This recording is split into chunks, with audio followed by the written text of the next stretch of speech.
Yeah, so when you said at the start how you weren't really getting too up in arms too much about it like you've seen from other people, you said you pretty much summarizing it, you pretty much are like hopeful and you think it's going to be pretty good is what the that consensus was, right? Yeah, I'm kind of on board with you there too. I think it depends on a lot of people, especially in like our communities. I could see, and I could see why this would be.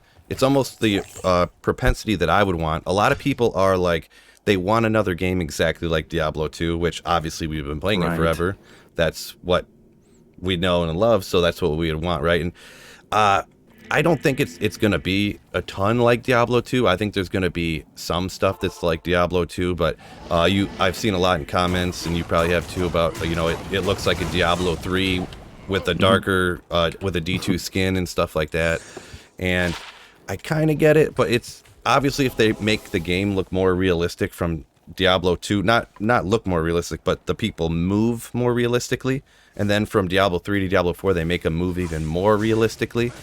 I could see how it could look more like Diablo 3 just from the game, them trying to make the movement look more realistic. So Right. there's a lot of really kind of over the top opinions, I guess, in my opinion, over the top opinions about D4. But I think it's going to be a pretty good game. But I don't think that us like D2 players, people that specifically love D2 more than 3 or more than other games, are going to. It's not going to be the game that ends all of our playing of Diablo 2. I don't think it's going to be. Like I said, I think it's going to be pretty good. I'm definitely going to play it, hopefully for a while. Hopefully I enjoy it for a while.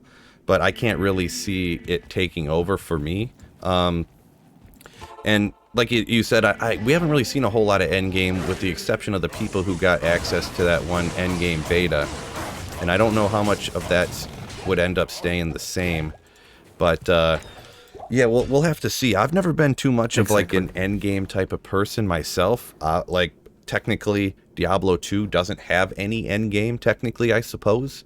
I don't view it that way. I view like you were talking about PvP, and even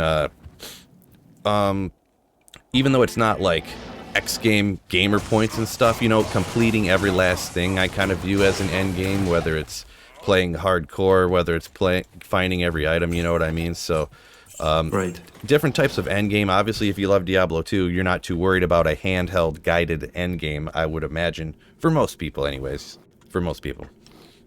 Right. No, I agree with you, and I think just coming back to one of your points about D2 people wanting like just a fresher D2, I think yeah, it's just those kind of outliers in a way of YouTube commenting and like being community driven. I think those people that are the loudest in the community and comment and post, they are probably the biggest fans of the game, and that's why they just want to have the same game but just a little bit better, Yeah, you know. biggest So biggest fans for sure, and there's nothing wrong with exactly. that. To anyone who is Yeah, listening, nothing wrong with totally. being the big. I'll be honest, I would love like a Diablo 2 too. Like how nasty would that be, in my opinion? But obviously, in this Right. modern day monetization world and this and that, I couldn't see that happening, obviously. But I would be ecstatic if something like that happened. Exactly.